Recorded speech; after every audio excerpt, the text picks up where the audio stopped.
Everything you need to ace science in one big pad notebook. Science. Chapter 5. Lab Safety and Scientific Tools. Lab Safety.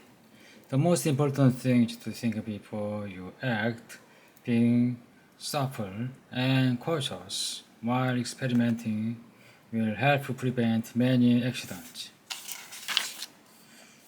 General lab safety rules. Make sure the teacher or another adult is present and follow directions carefully. Wear protective clothing, apron and lab coat, goggle and glove to protect your eyes, skin, and clothing from burns, chemical spills, splash, and flying objects. Also, make sure that you aren't wearing loose clothes that could get caught on something or lit on fire. Wear closed-toe shoes to protect your feet in case something is dropped or spilled.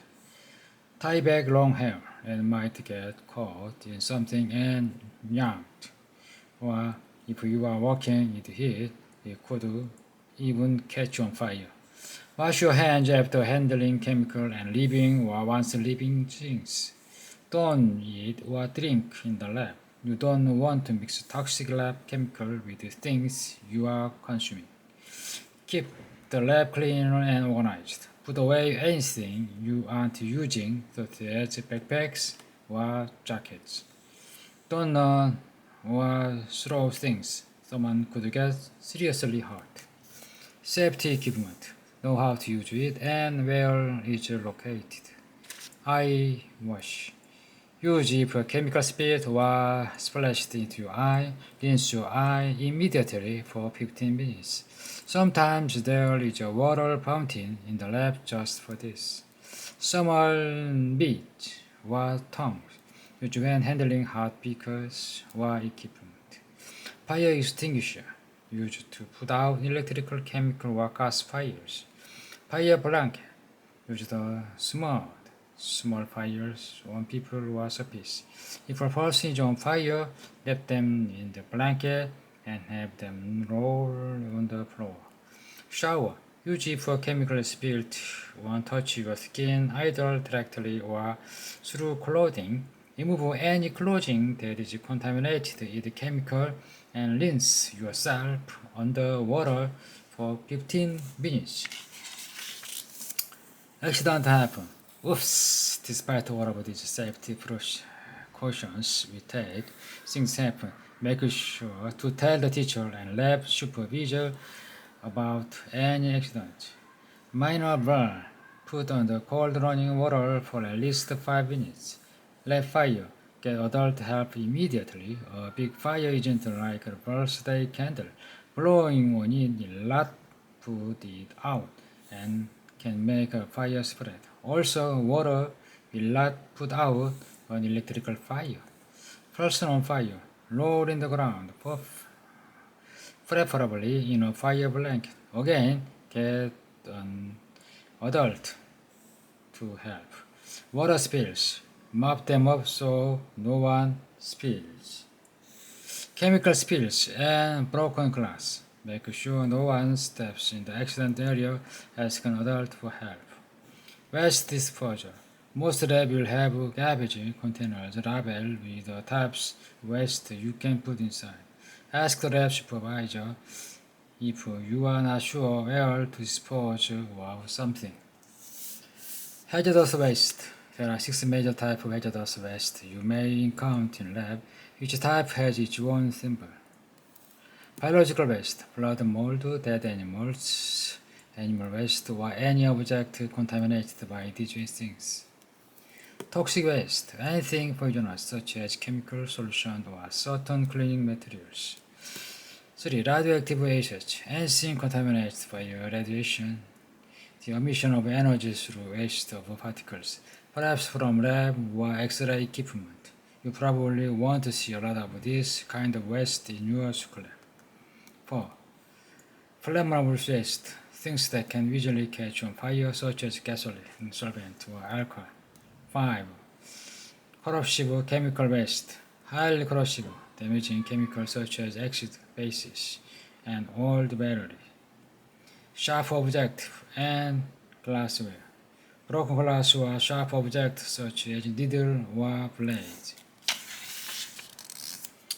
Heat when working with. Never leave a heat source unattended. Never heat something in a closed container. It can explode. Use meat or tongs to handle hot containers. Chemicals. Never taste or directly smell chemical. A safer way is smell a chemical is by wafting it. Wear gloves and wear an apron lab coat when handling chemical and avoid chemical contact with the skin.